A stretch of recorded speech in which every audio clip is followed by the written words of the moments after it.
इंधन तुटवड्याच्या परिणामामुळे हाणामारीपर्यंत पोहोचल्या घटना। इंधन तुटवड्यामुळे वाद निर्माण होऊन आता हाणामारीपर्यंत घटना पोहोचल्याचे पाहायला मिळत आहे।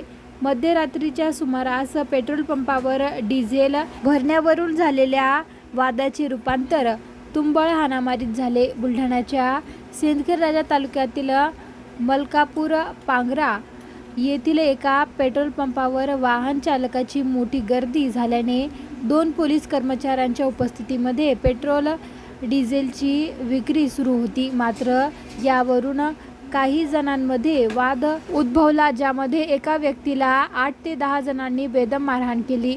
पोलिसांच्या समोरच बेदम मारहाण होत असल्याने इतर नागरिकांनी संताप व्यक्त केला आहे।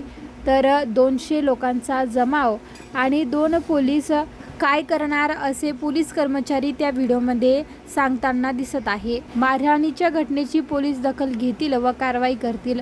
मात्र एकंदरीतच पेट्रोल डिझेलच्या तुटवड्याचा परिणाम आता हिंसेकडे जाताना दिसत आहे।